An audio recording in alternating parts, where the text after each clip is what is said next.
So this one I'm definitely going to pronounce wrong. Now, I don't even want to attempt it. It's tlaloc. It's funny. After I brought in the energy of this one, because I'd never heard of this before in my whole life, there was a movie that I was watching on TV and there was a god in it called tlaloc. And there was a whole thing where they actually went on about how to pronounce it, and I still can't do it. But this is who we're talking about right now. So the information on what I can find on this is he was a Aztec deity that was believed to control the elements and thrived a lot on sacrifices, especially children, apparently, to help the agriculture grow. Of course, this is the only information I could find. But because I have been working on channeling information, this one was really interesting in the way that he came through. And there was a little bit on this one. The first part that's really interesting and is this new understanding, because there's a lot of these Aztec and Incan deities that we hear about where there was a lot of sacrifices. And it's not just through some of those historical things, but other areas as well. And what I was told is the way that we perceive these sacrifices. So we are looking at it as a human sacrifice, that we are giving a life in order to receive something else.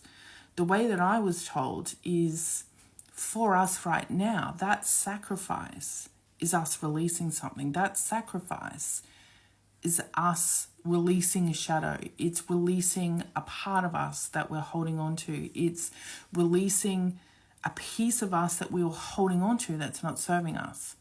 So it's not a physical sacrifice. Oh my goodness, I need to go give them my firstborn child so that I can get $10,000. It's more of you finding a part of you that you are still holding on to. That is what is keeping you stuck from getting that thing that you want. So it's only when you actually release that thing, that idea, that thought, that belief, whatever it is, in order for you to allow the thing that you actually want to come to you. And that makes perfect sense to me. Now, there are also a few random things, but one of the main things that I was told was being a sprouter. I know it sounds ridiculous, but it's literally what that word sounds like. If you are a sprouter, this is where you are energetically matched to someone else for a particular time or a particular reason in order to help that person with whatever that thing is that they're moving through, that they're growing into, that they're working on. And you are magnetizing their ability or their power or their creativity, whatever it is, in order for them to succeed. So you may be around a person for a short period of time. Maybe they're working on something. Maybe they want to create something and you're in their energy and you're like, oh yeah, let's be best friends. Let's do this. Let's do that. Oh yeah, this is great. And then it stops because your job was only to help them expand and allow the tapping in of your energetic frequency and the codes that you hold in order for them to get to that state or to get to that point that they needed in order for them to bring whatever it was they were bringing to life, or to allow their creation to be successful, or to give them the power to keep moving forward, to make that decision, to do something new, to do something different. And there's not many sprouters. So if you resonate with this, good on you. You are like you're like an amplifier. Think of yourself like this amplifier to people. So when you're in the energy of other people, when you're with other people, and you may find sometimes you will connect with someone instantly. You're with them for a short period of time and then it's done. Something happens out of the blue. It's ridiculous. Like, hang on a minute. We're like best friends for 5 minutes. Now it's all done. And that's only because they needed that power that you hold, that energetic resonance that you hold in order to help them. So you were helping them and you didn't even know it. You don't even have to do anything. You don't have to say anything. It's just your energetic presence, which is allowing them to magnetize and grow and to have that confidence to move forward with that thing that they really want to do, that they couldn't have done without you there helping them, without you knowing that you're helping them. And this power is super rare. And even if you're not a sprouter, you may have been in the presence of a sprouter. You may have known when someone just came in for a very brief period, but when they came, it was big, it was bold, it was amazing, and it happened, and you're like, oh my God, wow, what happened? And then it was over. So think about it. See if you can see any sprouters that existed, or whether you think you're a sprouter. And one of the other things he said was, you don't need to look for these people. They will come to you. They will appear in your life in ways that may not make sense. And I'm speaking from experience, because I know this has happened for me a lot over the last few years, where these people have just come in and it's boom, let's do this thing. Boom, they're gone. It's like, wait, what the hell? Whew. It's like a whirlwind. So I get it, I understand it, but don't look for them. It's a rare talent, and it's not something that you have to look for or try to be. It's just something that is natural to you, and something that is who you are, whether you are a sprouter or not. And one of the other things that I wrote too is, give him an idea and he will make it better.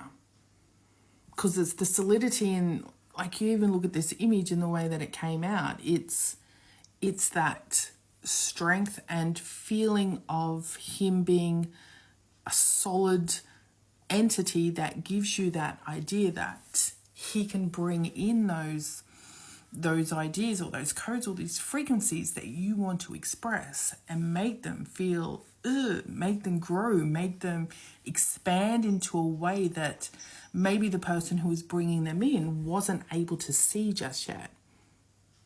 But this energy felt extremely powerful. It did really feel like you really want to become this solid figure.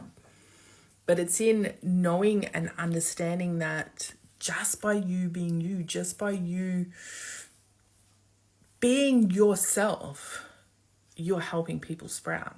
You are helping people's ideas expand. You are helping them grow.